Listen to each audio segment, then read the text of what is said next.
यमुना नदी का सफर शुरू होता है इस जगह से। उत्तराखंड के उत्तरकाशी जिले में स्थित ये है Bandarpunch mountain massive. Mountain massive का मतलब होता है कई सारे छोटे बड़े पर्वतों का एक समूह, या कह लीजिए उनका एक कनेक्टेड फॉर्म। और जैसा कि नाम से क्लियर है, बंदर के पूंछ की समान ये माउंटेन मैसिव कुछ इस प्रकार की आकृति बनाता है। इस माउंटेन मैसिव की जो मुख्य चोटियां हैं वो हैं इधर की तरफ से काला नाग, जिसे ब्लैक पीक भी कहते हैं। मुख्य बंदरपूंछ पर्वत है ये वाला, और फिर ये है बंदरपूंछ सेकंड, जिसे व्हाइट पीक भी कहते हैं। इसके बाद आगे के जो छोटे छोटे माउंटेन्स आप देख रहे हैं, इनका मुझे कोई प्रॉपर ऑफिशियल नेम नहीं मिला। हालांकि स्थानीय रूप से इनके कई सारे नाम हैं जिनके बारे में हम अभी आगे बात करेंगे। तो इस पूरे एरिया को बंदरपूंछ ही कंसीडर किया जाता है, जबकि प्रॉपर बंदरपूंछ पर्वत वहां पर स्थित है। इसी बंदरपूंछ श्रेणी या बंदरपूंछ माउंटेन मैसिव की दक्षिण पश्चिमी ढाल पर है यमुनोत्री ग्लेशियर, जहां से हमारी यमुना नदी निकलती है।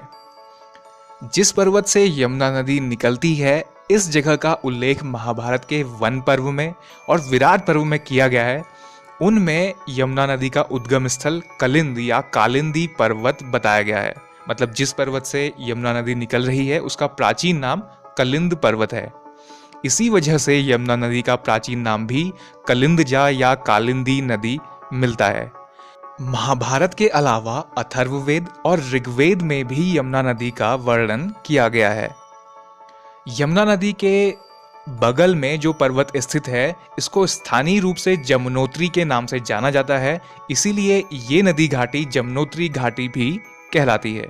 तो जैसा कि अभी तक हमने जाना कि यमुनोत्री ग्लेशियर से यमुना नदी निकलती है, और उद्गम स्थल के और यमुना नदी के प्राचीन नाम को भी हमने जाना, लेकिन अगर आप यमुनोत्री जाते हैं तो वहाँ इसके बारे में जो बताया जाता है वो ये है कि यमुना नदी का वास्तविक स्रोत यमुनोत्री ग्लेशियर नहीं, बल्कि सप्तऋषि कुंड, जो कि बर्फ की एक बड़ी झील है, और चंपासर ग्लेशियर बताया जाता है, जो कि यमुनोत्री मंदिर से लगभग 11 से 12 किलोमीटर ऊपर कलिंद पर्वत पर कहीं स्थित है।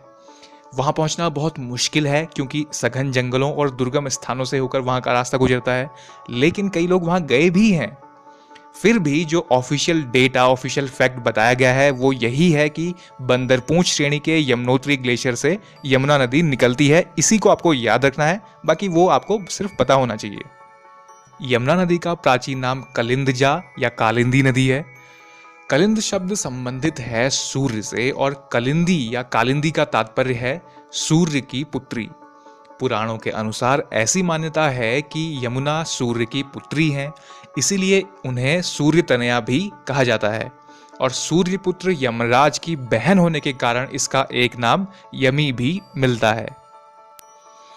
तो उद्गम स्थल से कुछ किलोमीटर नीचे बहते हुए यमुना नदी पहुंचती है यमुनोत्री धाम, जो कि उत्तराखंड में स्थित मिनी चारधाम यात्रा, छोटा चारधाम यात्रा का पहला पड़ाव है। और इसी मिनी चारधाम यात्रा का सबसे कठिन और दुर्गम रास्तों वाला पड़ाव भी यमुनोत्री धाम को ही माना जाता है। यहाँ के इतिहास की बात की जाए तो ऐसा कहा जाता है कि प्राचीन समय में असित ऋषि की यहाँ पर कुटिया हुआ करती थी, और उन्हें ही यमुना नदी की खोज का श्रेय दिया जाता है। इसीलिए यमुना का एक नाम आसित भी मिलता है। इस जगह पर यमुनोत्री मंदिर टिहरी रियासत के राजा प्रताप शाह ने लगभग 1872-73 के आसपास बनवाया था, जिसे कुछ समय बाद जयपुर की महारानी गुलेरिया ने रिकंस्ट्रक्ट करवाया। इसके बाद भी कई बार ये मंदिर बाढ़ से प्रभावित हुआ और इसे दोबारा बनाया गया। इस मुख्य यमुना मंदिर के अलावा यहाँ पर एक दिव्य शिला है जिसकी मुख्य मंदिर से भी पहले पूजा की जाती है, और यहाँ पर है एक सूर्य कुंड जिसका पानी बहुत गर्म होता है। इसमें श्रद्धालु चावल, आलू आदि पोटली में बांधकर डालते हैं, और अधिक तापमान होने के कारण वो कुछ ही समय में पक जाते हैं, और उन्हें श्रद्धालु प्रसाद के रूप में घर को ले जाते भी हैं। इसके अलावा भी यहाँ पर कुछ अन्य गर्म कुंड हैं पानी के, जिनका पानी सामान्य गर्म होता है और श्रद्धालु इसमें स्नान करते हैं। यमुनोत्री मंदिर हर साल अक्षय तृतीया के दिन खुलता है, जो कि जनरली अप्रैल के लास्ट वीक या मई के फर्स्ट वीक में पड़ता है, और दीपावली के दूसरे दिन यम द्वितीया के दिन ये बंद कर दिया जाता है। इस दौरान 6 महीने ये पूरा इलाका बर्फ से ढका रहता है। तो यमुनोत्री से निकलकर सबसे पहले जानकी चट्टी के पास खरसाली नामक जगह पर ऋषि गंगा यमुना नदी से मिलती है, जो कि बंदरपूंछ माउंटेन मैसिव के ग्लेशियर से ही निकली है।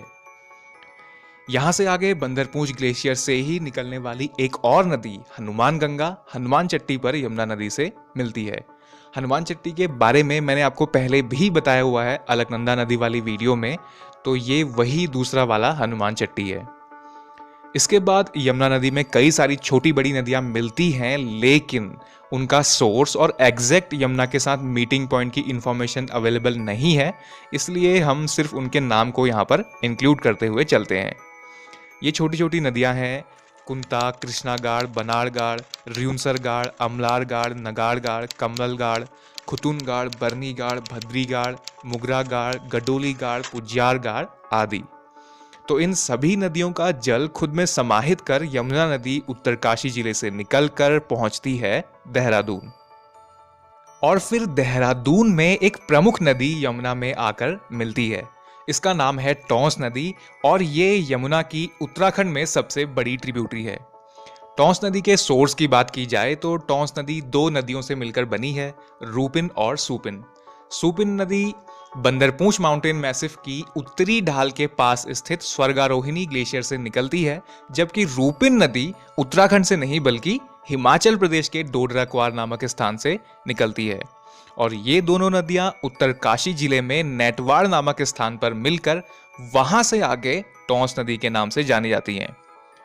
यहां से आगे टोंस नदी उत्तरकाशी से बढ़ते हुए देहरादून में एंटर करती है, और एंटर करते ही उसमें हिमाचल प्रदेश की तरफ से आकर उसकी प्रमुख सहायक नदी पब्बर या पाबर मिल जाती है। फिर थोड़ा सा आगे बढ़ने पर उत्तराखंड और हिमाचल प्रदेश की बॉर्डर लाइन बनाते हुए देहरादून में कालसी नामक स्थान के पास यमुना नदी में टोंस नदी मिल जाती है। टोंस नदी का प्राचीन नाम या कह लीजिए पौराणिक नाम है तमसा, जिसका कि महाभारत में उल्लेख किया गया है। और तमसा नाम की एक और नदी है जो कि मध्य प्रदेश और उत्तर प्रदेश में होकर बहती है, और ये गंगा की एक छोटी ट्रिब्यूटरी भी है, तो नाम में आप कंफ्यूज मत होइएगा। तमसा नदी का नाम अंग्रेजों के समय प्रोनाउंसिएशन में चेंज होने की वजह से बदल कर टोंस नदी हो गया था, लेकिन नेटवाड़ के बाद कुछ दूरी तक आज भी इसे तमसा नदी के नाम से ही स्थानीय रूप से जाना जाता है। तो जैसा कि मैंने अभी आपको बताया, टोंस नदी उत्तराखंड में यमुना की सबसे बड़ी ट्रिब्यूटरी है। इसकी लंबाई लगभग 148 किलोमीटर है, और ये यमुना नदी के कंपैरिजन में 2.5 गुना ज़्यादा पानी लेकर आती है। टोंस नदी पर हिमाचल और उत्तराखंड के बॉर्डर पर कुछ डैम भी बने हुए हैं, जिनमें से प्रमुख हैं इचारी डैम और किशाऊ डैम। इचारी डैम से 2 पावर स्टेशन कनेक्टेड हैं, जहां पर टोटल इलेक्ट्रिसिटी प्रोडक्शन 360 मेगावाट होता है, और किशाऊ डैम जो कि अभी अंडर कंस्ट्रक्शन है, इसके 2023 तक पूरे होने की संभावना है, और यहाँ से 660 मेगावाट का बिजली उत्पादन होना प्रस्तावित है। ऐसा बताया जा रहा है कि इस डैम से 2023 तक दिल्ली को भी पीने का पानी प्रोवाइड किया जाएगा। अब वापस से यमुना नदी की बात करते हैं। कालसी के पास टोंस नदी से मिलने के बाद यमुना नदी आगे बढ़ती है, और यहाँ से कुछ दूरी पर स्थित डाकपत्थर नामक जगह पर यमुना नदी पर एक बराज बनाया हुआ है। बराज मतलब होता है एक छोटा सा डैम टाइप का स्ट्रक्चर, जो कि जनरली किसी नदी को डाइवर्ट करने के लिए या उससे कोई कैनाल यानी नहर निकालने के लिए बनाया जाता है। तो डाकपत्थर बैराज पर यमुना नदी से एक नहर निकाली गई है, जिसका नाम है शक्ति नहर। यहाँ से आगे एक तरफ यमुना नदी उत्तराखंड और हिमाचल प्रदेश की बॉर्डर लाइन बनाते हुए आगे बढ़ती है, वहीं दूसरी तरफ उसके ठीक बगल में शक्ति नहर बिल्कुल उसके पैरेलल आगे बढ़ती है। शक्ति नहर में आगे चलकर 2 पावर प्लांट्स भी स्थित हैं, 33.75 मेगावाट वाला दकरानी पावर प्लांट और 51 मेगावाट वाला धालीपुर पावर प्लांट। डाकपत्थर से लगभग 11 किलोमीटर आगे रामपुर मंडी के पास देहरादून की तरफ से आने वाली आसन नदी शक्ति नहर में आकर मिलती है। यहाँ पर आप ध्यान दीजिएगा कि आसन नदी प्रॉपर यमुना में नहीं बल्कि शक्ति नहर में आकर मिलती है। और ठीक इनके मीटिंग पॉइंट पर एक और बराज बनाया हुआ है जिसका नाम है आसन बराज। इसे 1967 में बनाया गया था और इस बराज का जो रिजर्वर है यानी जहाँ पर पानी जमा रहता है, इसे धालीपुर झील के नाम से भी जाना जाता है। इस रिजर्वर को एक बर्ड सेंचुरी के रूप में डेवलप किया गया है जिसका नाम है आसन बराज बर्ड सेंचुरी। इस बर्ड सेंचुरी में 53 अलग अलग प्रजातियों की, अलग अलग स्पीसीज की बर्ड्स पाई जाती हैं, जिनमें से 19 स्पीसीज स्पेशली विंटर सीजन में माइग्रेट होकर यूरोप और नॉर्थ एशिया के अलग अलग देशों से यहाँ आती हैं। और अब आसन नदी की बात करें तो आसन नदी देहरादून में आशारोड़ी देहरा मार्ग के पश्चिम से निकलती है और 40 किलोमीटर का सफर तय करके आसन बराज पहुंचती है। आसन नदी का उल्लेख ऋग्वेद में भी मिलता है। ऋग्वेद की असमानवती नदी को ही आसन नदी के रूप में पहचाना गया है। आसन बराज से भी एक कैनाल निकाली गई है जो कि आगे चलकर 2 पावर प्लांट तक पानी पहुंचाती है। कुल्हल पावर प्लांट जहां पे 30 मेगावाट बिजली का उत्पादन होता है और खारा पावर प्लांट जहां 72 मेगावाट का बिजली उत्पादन होता है। इसके बाद ये कैनाल आगे वापस यूपी में यमुना नदी से मिल जाती है। जिस जगह पर आसन नदी यमुना कैनाल से मिलती है उससे बिल्कुल थोड़ा सा पहले बरोटीवाला नामक जगह पर एक और नदी राइट साइड से यमुना नदी में मिलती है जिसका नाम है गिरी या गिरी गंगा के नाम से भी इसे जाना जाता है।